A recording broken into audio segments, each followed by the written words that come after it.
Hi, Eric here with 30x40 Design Workshop. Today we're going to be talking a little bit about wood stoves.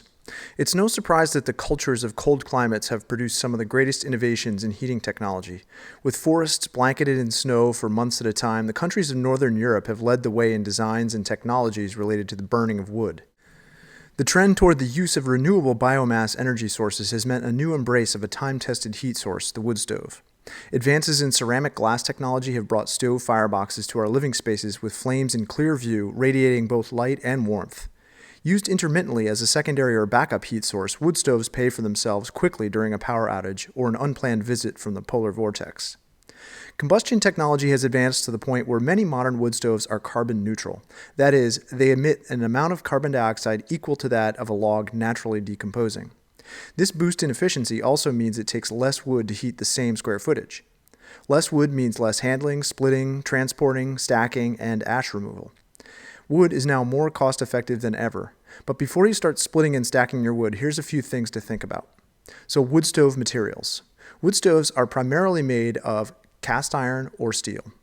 Steel stoves heat up and cool down more quickly than cast iron. They're also less expensive to fabricate and lighter, and they can usually be placed closer to wall finishes because they often utilize shell-within-shell construction. That is, an outer steel shell or cowling combined with an inner steel firebox. Unlike with their cast iron counterparts, steel stove components are welded together, creating a permanent joint that requires no maintenance. However, this also means that replacing a damaged component isn't possible. To temper the variable heat that a steel stove provides, some manufacturers offer lay-in soapstone panels whose mass and physical properties allow it to absorb and radiate heat over a longer period. So the pros of this are that it radiates heat quickly, it's low maintenance, there's modern styling options available, it's durable, and it's cost-effective. The cons are that it dissipates heat quickly as well. There are limited color options, and the welded components can't be replaced. So the second material we'll be talking about is cast iron. So cast iron stoves are generally more expensive because of the complexity involved in the manufacturing process. But they are subject to less variation in temperature than steel and thus provide a more even heat. They take quite a bit longer to come up to temperature than steel stoves of the same size, but they also hold and radiate heat for longer. The casting process allows for more detailed ornamentation, and cast iron can be enameled and thus offers a broader range of colors than steel stoves. Because cast iron can't be welded, these stoves must be mechanically fastened together with gaskets and furnace cement. Over time, cast iron stoves require maintenance to prevent an infiltration at these joints, which can cause improper combustion. Overfiring is a real possibility if this maintenance isn't performed. One side benefit to the bolt-together construction is the ease of replacement if a part becomes damaged. So the pros of cast iron are it provides an even, prolonged heat, there are decorative classic designs available, and the replaceable components. The cons are the long heat-up times, its heavy weight, higher maintenance, and higher price. Choosing between steel and cast iron often comes down to economics. Given the same funds, purchasing a steel stove will often net a better overall value because purchasing a low-end cast iron stove can mean sacrificing construction quality, which can make for a poor experience over the life of the stove. The output size. One of the most important considerations when selecting a wood stove is size. This applies to both the size of the space you're intending to heat with the stove and the firebox or chamber that you'll fill with wood. All manufacturers offer heating performance guidelines, which are usually tied to square footage. This square footage number is generic in that it assumes 8-foot ceilings, but you can easily translate that to cubic footage to more closely approximate your home size. Heat delivered is shown in a range and represented in BTUs, or British thermal units. The range represents the amount of heat delivered over the entire firing cycle of the stove, from initial to final burn. The average BTU output, the middle of the range, is what you should pay attention to, as firing the stove on the high end will cause undue wear and tear on both the stove internals and the flue. Knowing your climate zone and your house size and configuration can get you very close to determining the size of stove you'll need. Follow the stove manufacturer's guidelines, and if possible, consult with a local wood stove supplier. They're an invaluable resource. Oversizing or undersizing your stove will ultimately mean you'll use it less often. The firebox size. Generically, wood stoves come in 3 sizes: small, which is less than 2 cubic feet, medium, 2 to 3 cubic feet, and large, more than 3 cubic feet. Each size can roughly be matched to the size of the space you're heating. A small stove will heat a single room, a medium one an average-sized energy-efficient home, and a large stove a larger or less energy-efficient home. Obviously, this is a rough approximation, and room layout will play a role as well. Open spaces are easier to heat this way than compartmentalized spaces, which will require convective flow or circulation of the heated air to have effective heat. Firebox size is directly tied to the size of the logs you'll be able to use. The standard wood length is 16 inches, but wood can commonly be sourced in 18 to 24 inch lengths or splits as well. This is a particularly important thing to pay attention to as log sizes over 20 inches are heavy and difficult to handle, even for burly lumberjack types. By contrast, the tiny wood stove you adore, it probably holds only 12-inch logs. If you've ever split cordwood, you know that 12-inch splits are the result of a lot of extra hard work. The larger the firebox, the fewer times you'll have to refuel it throughout the day, and you'll be able to load it before turning in at night and wake up to a bed of coals in the morning. So if you're planning to use your wood stove as more than a secondary heat source, firebox size and BTU output are critical decision points. Efficiency. Beginning in 1988 in the United States, the Environmental Protection Agency began requiring every wood stove sold in the U.S. to be EPA certified to meet strict particulate emission standards. More recently, the U.S. government has begun offering tax rebates as incentives for purchasing and installing stoves that meet a 75% efficiency standard. Cleaner burning, highly efficient wood stoves make sense from an environmental and economic standpoint. They more completely combust the raw material, which lowers emissions while delivering more heat per unit of wood to your home. All of this results in lower wood costs, less handling, and less ash removal. The higher the efficiency, the less fuel you'll consume, and the lower your emissions will be. Buyer beware, stoves with an extremely low price probably aren't EPA certified. There's a loophole that permits highly inefficient stoves to be sold in the US if they're classed as fireplaces.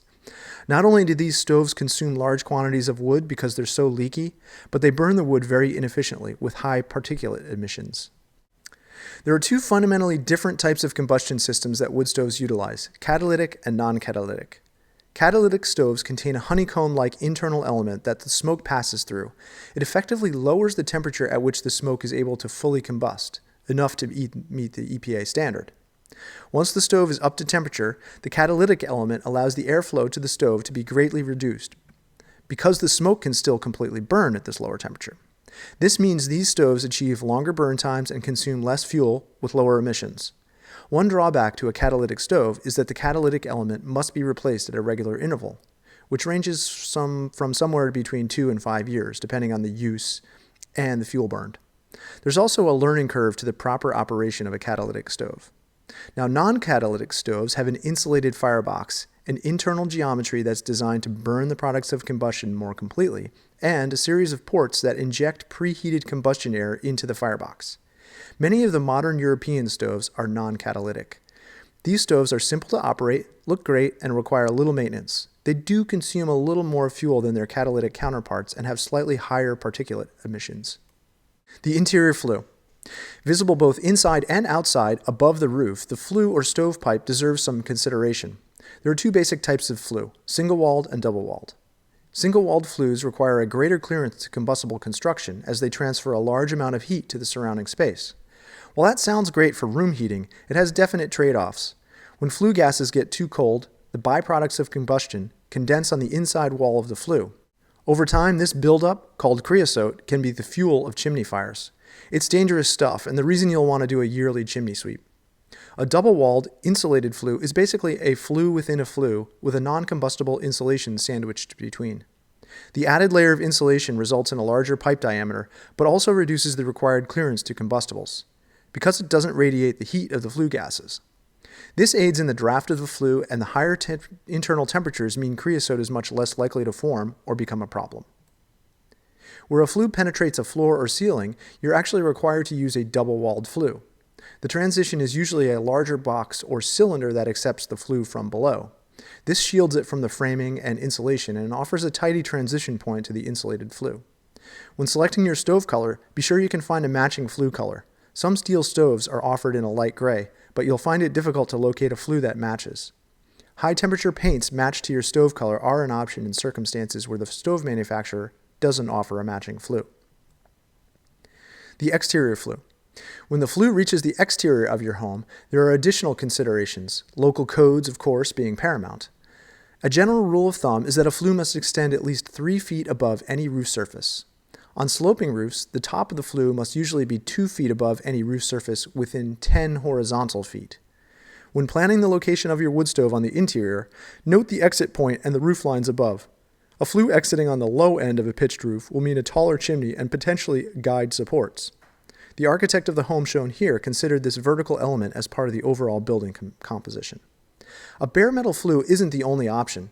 If your preference is to conceal it, your options are virtually limitless. Simple and direct are generally the most economical qualities, and I personally find flues as vertical elements to be beautiful. The top of the pipe will need a rain cap, while some cities require a spark arrestor along with the usual cap flashing components to ensure that the elements don't find their way inside. Hearth and wall protection. All wood stove manufacturers offer an installation guide that lists required clearances to nearby combustible surfaces. The closer you choose to place the stove to the wall, the more protection you're likely to have to provide. Some manufacturers offer zero clearance models that reduce the clearances to a bare minimum.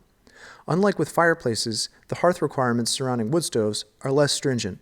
Consult your local codes and the manufacturer's installation instructions for sizing, but as a guideline, typically a non-combustible finished surface placed on top of the subfloor will suffice. This means retrofits are entirely possible and makes planning for stone, concrete, or tiled hearth areas during the initial stages of design dead simple.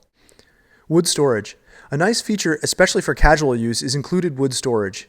Integrated storage bins beneath wood stoves are usually too small to be practical. Planning for inside wood storage is a good idea, and keeping it self-contained and lined with durable surfaces will limit debris scatter. This is probably a good time to discuss your relationship with wood. If you're contemplating a wood stove as your primary heat source, you'll have an intimate relationship with wood and the species that yields the highest heat output per log. It's a lot of work. It's said that heating with wood warms the body twice.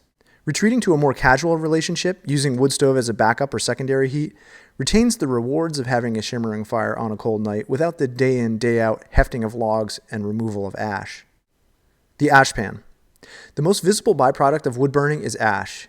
By purchasing a high-efficiency stove, you'll be rewarded with relatively little ash left behind, as combustion is so complete. Frequency of use determines how often one has to remove ash. If you use your wood stove as a primary heating source, it will mean daily ash removal, while more casual use will mean less frequent removal. Having an ash pan beneath the stove makes the removal process easier and less messy, so an ash pan can be a convenient accessory. At the bottom of the firebox is typically a grate that is opened mechanically from the front of the stove. When you open the grate, the ash is directed into the pan, which can be slid out like a drawer and disposed of. When people reference dusty homes with respect to wood stoves, they're probably referring to ash dust.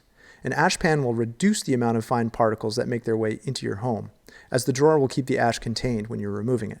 Personally, I find these trays to be more hassle than they're worth for larger volumes of ash, but they're no doubt less messy. Room layout. In an open plan concept, a wood stove is an obvious choice. Without walls to impede the transfer of heat, the space will quickly heat up. Radiant heat from the fire warms the occupants as well as the air.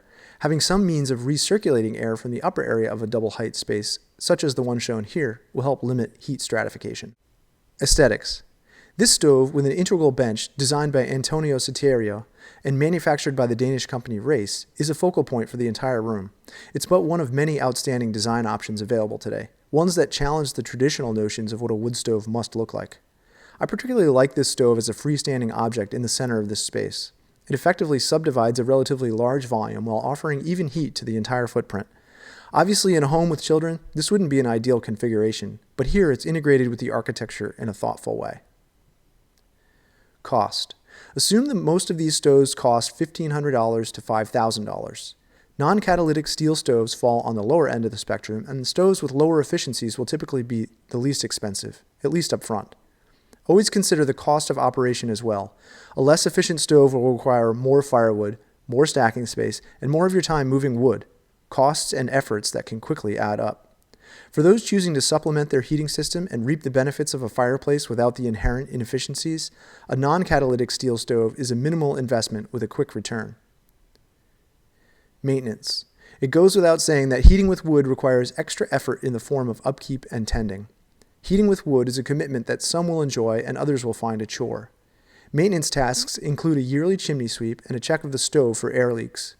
During the heating season, the ash in the firebox needs to be cleaned out as it builds up, perhaps as often as daily, and sweeping up around the hearth and wood storage areas is an ever-present chore. Acquiring, stacking, and moving wood will also become a part of your life. I personally embrace these as part of my choice to live in a cold climate, and I feel like the added effort is good for both myself and the environment, but it's certainly not for everyone.